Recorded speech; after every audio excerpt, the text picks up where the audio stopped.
राम राम जी सभी को। भाई आज अम्बेडकर जी की जयंती है और हम सभी महापुरुषों का सम्मान करते हैं। हमारे महापुरुषों ने संगठित रहना और सबका सम्मान करना सिखाया, किसी की आलोचना करना नहीं सिखाया।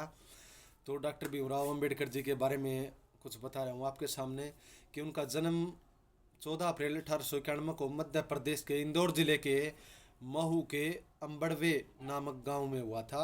और उनके पिताजी का नाम रामजी और उनकी माताजी का नाम भी माबाई था। उनके दादाजी का नाम मालोजी सुखपाल, जो हवलदार थे अंग्रेज़ों की फ़ौज के अंदर, और उनके पिताजी भी सूबेदार थे। और उनके प्रथम जो शिक्षा थी वो उनके गांव में ही हुई थी। वहाँ पर सतारा के जो शिक्षक थे, एक ब्राह्मण कृष्ण जी केशव अम्बेडकर, जिन्होंने उनकी प्रतिभा को देखते हुए उनका जो है सम्मान किया और शिक्षा की तरफ ध्यान दिया था। और अपना जो उपनाम था अम्बेडकर वो उन्हें दिया था भाई। और फिर बड़ौदा के जो महाराज थे, सियाजी क्षत्रिय महाराज सियाजी राव गायकवाड़ से विनती की थी।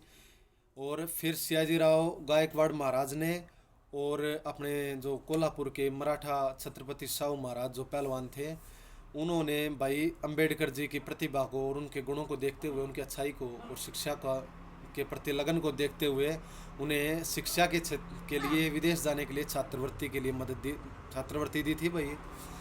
तो वो उनकी जयंती नहीं भाई, उनके साथ साथ मदद करने वाले जो हाथ थे, चाहे वो छोटूराम जी की भी मदद करने वाले थे, सेठ छाजूराम जी थे, उन महापुरुषों को भी याद किया जाना चाहिए, उनको भी नमन किया जाना चाहिए कि उनका बहुत बहुत धन्यवाद।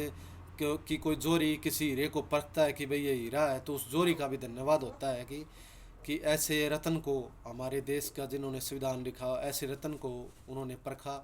जैसे अपने सरदार वल्लभ भाई पटेल, जिन्होंने उनको परखा कि वो एक अच्छे और नेक सोच वाले और समानता वाले और अच्छे शिक्षित व्यक्ति हैं, जिनकी विचारधारा अच्छी है। उन्हें संविधान लिखने के लिए आग्रह किया और उन्होंने देश को लिए अच्छा संविधान लिखा। और उनकी मृत्यु भाई 6 दिसंबर 1956 को 65 वर्ष की आयु में हुई थी।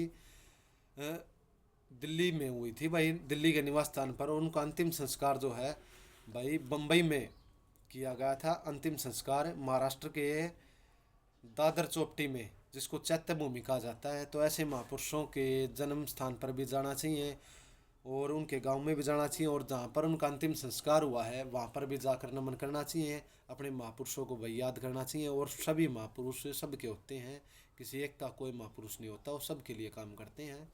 तो सभी महापुरुषों को नमन, और जो सहयोग करने वाले जो हाथ थे उनको भी नमन, सभी को नमन और सभी को प्रणाम। कोई गलती हो तो क्षमा दे।